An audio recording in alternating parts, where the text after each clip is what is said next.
Ladies and gentlemen, let me tell you something straight, no sugarcoating, no filters. The biggest thing standing between you and the life you want is not your background, not your education, not your lack of resources. It's your excuses. Yeah, I said it. Every single time you say, I don't have time, I'm not ready, I don't have money, you're building a wall between you and your potential.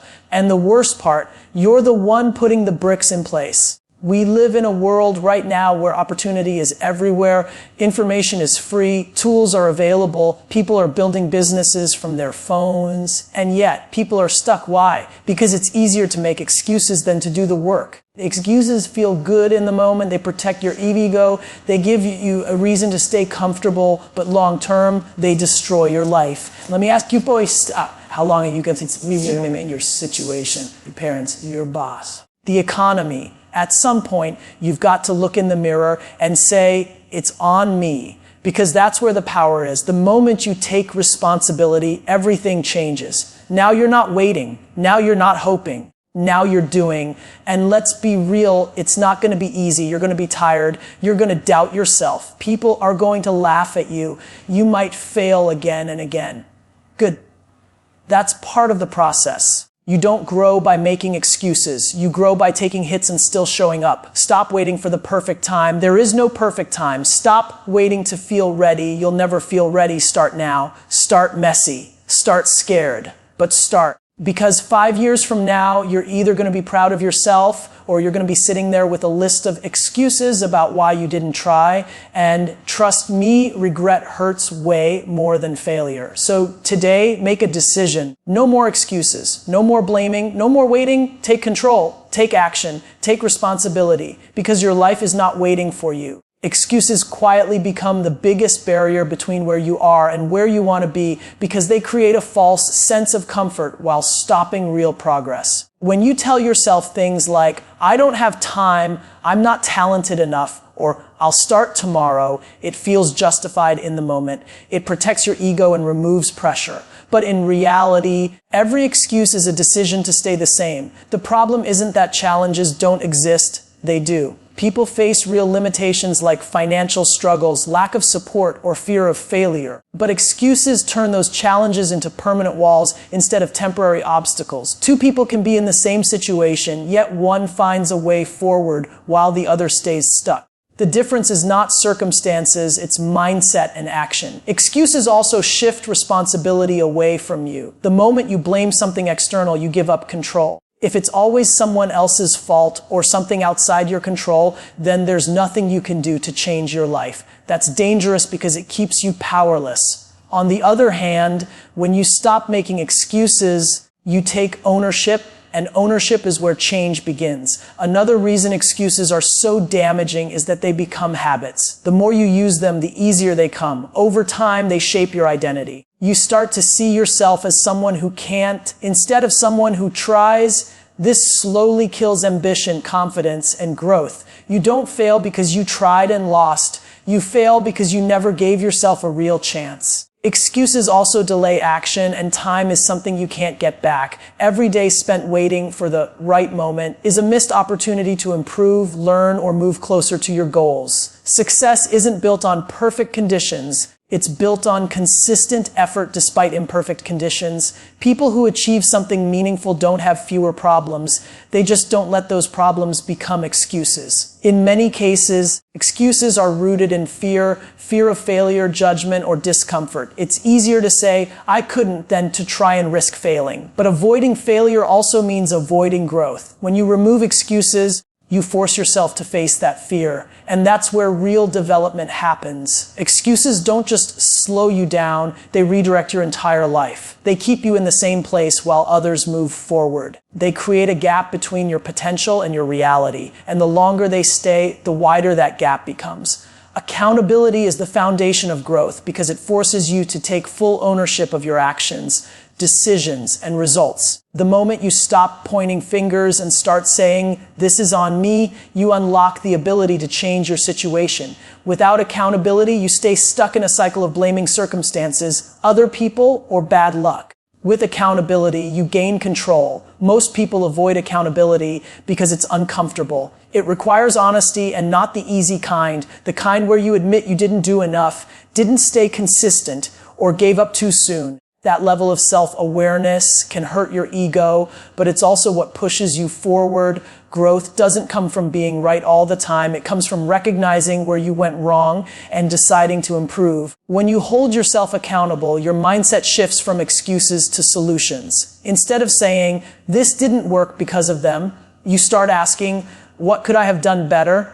That simple shift changes everything. It moves you from a passive position to an active one. You're no longer waiting for things to improve, you're making them improve. Accountability also builds discipline. When you know you are responsible for your outcomes, you stop relying on motivation or external pressure. You begin to show up even when you don't feel like it. You follow through on your commitments because you understand that your future depends on your consistency today. This is where real progress is made, not in moments of inspiration, but in daily actions that most people avoid. Another important part of accountability is tracking your behavior and results. It's easy to say you're working hard, but accountability demands proof. Are you actually putting in the hours? Are you learning from your mistakes? Are you improving over time? When you measure your actions honestly, you can see where you need to adjust. Without that clarity, it's easy to lie to yourself and believe you're doing enough when you're not. Accountability also strengthens your confidence. At first, it feels like pressure, but over time it becomes empowering. Every time you take responsibility and follow through, you build trust in yourself. You prove that you can handle challenges, fix mistakes, and keep moving forward. That confidence isn't based on luck. It's built on evidence from your own actions. In the long run, accountability separates those who grow from those who stay stuck. People who avoid it may feel comfortable in the short term, but they remain in the same place year after year. Those who embrace it face discomfort, but they evolve. They learn faster, adapt quicker, and move closer to their goals because they refuse to hide behind excuses. Comfort zones feel safe, but they quietly trap you in a cycle of predictability that leads to an average life. When you stay in what's familiar, you avoid risk, stress, and uncertainty. But you also avoid growth. Nothing changes because nothing challenges you. You keep doing what you've always done, and as a result, you keep getting the same results.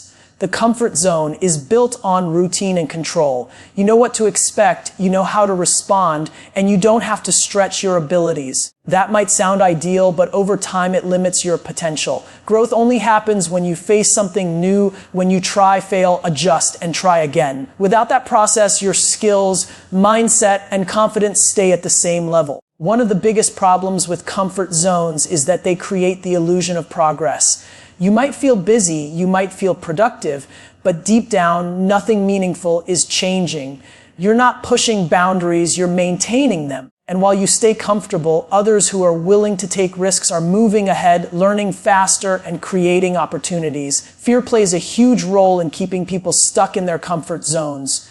Fear of failure, fear of judgment, fear of the unknown. It convinces you that staying where you are is the smarter choice.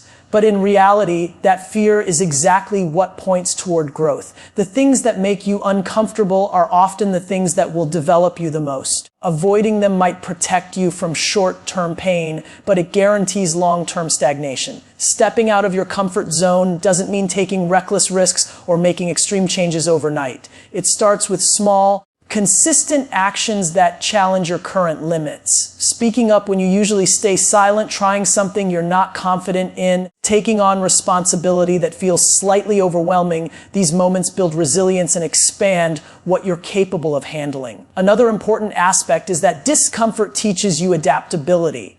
When things don't go as planned, you learn how to respond, adjust, and keep going. This builds mental strength, which is essential for long-term success. People who avoid discomfort never develop this ability, so even small challenges can feel overwhelming to them. Living in your comfort zone also affects your ambition. Over time, you start settling for less because it feels easier. Your goals shrink to match your level of effort, and you begin to accept an average version of your life. Not because you're incapable of more, but because you've trained yourself to avoid anything that requires more. Breaking out of that cycle requires a conscious decision. You have to choose growth over comfort, even when it's difficult. You have to accept that feeling uncertain, struggling, or even failing is part of the process. Because on the other side of that discomfort is progress, confidence, and a life that goes beyond average. Time is one of the few things in life that moves in one direction and never comes back. Every hour you spend blaming your situation,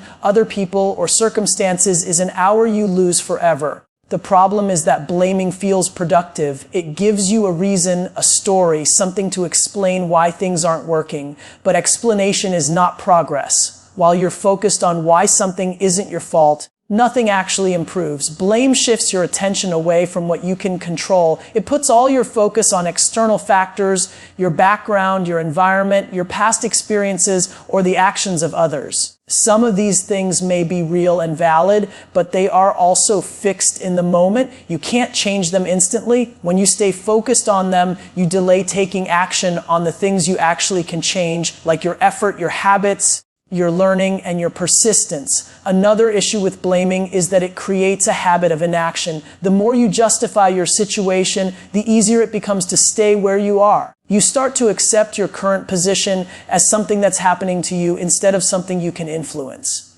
Over time, this mindset weakens your ability to take initiative. You wait for things to improve instead of making them improve. Time doesn't wait for you to figure things out. While you're stuck in that cycle, life keeps moving, opportunities pass, skills remain undeveloped, and chances to grow are missed. The cost of blaming isn't always visible in the moment, but it shows up over years. You look back and realize how much time was spent thinking instead of doing, explaining instead of improving.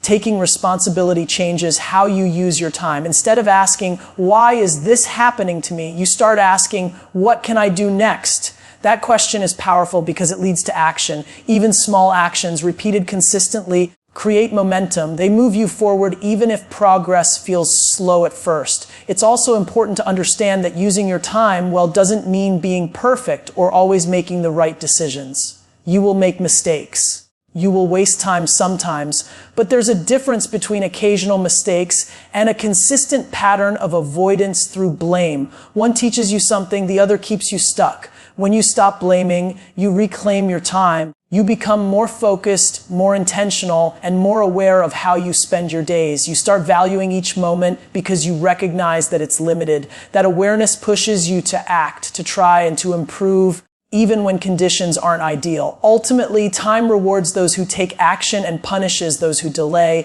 It doesn't care about your reasons or your excuses. It only reflects what you do with it. Action is what turns ideas into results, while perfection often turns ideas into delays. Many people believe they need the perfect plan, the perfect timing, or the perfect skills before they start. On the surface, that sounds responsible, but in reality, it becomes a trap. The pursuit of perfection creates hesitation, and hesitation leads to inaction. When you focus too much on getting everything right, you spend more time thinking than doing. You overanalyze, overprepare, and wait for a moment when everything feels certain. That moment never comes. There will always be something you don't know, something that could go wrong, or something that could be improved. If you wait until all doubts disappear, you will never begin. Action, on the other hand, embraces imperfection. It accepts that the first attempt might be messy, incomplete, or even wrong, but it values progress over delay. When you take action, you gain real experience. You learn what works and what doesn't. That kind of learning is something no amount of planning can replace. It comes from doing, adjusting, and repeating. Another key difference is speed. Action moves you forward immediately, even if the steps are small. Perfection slows you down because it demands everything be right before you move. Over time, those small actions compound. They build momentum, skills, and confidence. Meanwhile, waiting for perfection keeps you at the starting point no matter how good your intentions are. Action also builds clarity. When you're stuck in your head, everything feels uncertain. But once you start, things become clearer. You see challenges more realistically, you discover opportunities you didn't notice before, and you gain a better understanding of what needs to be improved.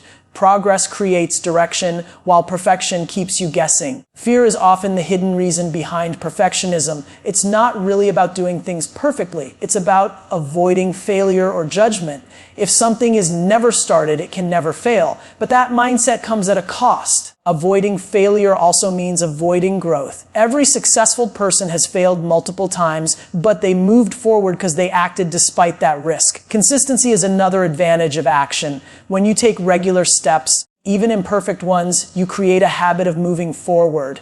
That habit is far more powerful than occasional bursts of effort driven by the need to be perfect. Over time, consistent action leads to noticeable improvement, while perfectionism often leads to repeated restarts and frustration. Taking action doesn't mean ignoring quality or not caring about results. It means understanding that quality improves through the process, not before it. You refine, adjust, and improve as you go. Each step makes the next one better. In the end, the difference is simple. Action produces results, even if they're small at first. Perfection produces delay, even if the intention is good. Excuses may feel small in the moment, but over time, they shape your entire life. They keep you comfortable, distracted, and stuck while your potential waits on the other side of action. The truth is simple. Nothing changes until you do. The moment you take responsibility, step out of your comfort zone, value your time, and take action without waiting for perfection, everything begins to shift. Your life moves in the direction of your decisions, not your excuses. Thank you.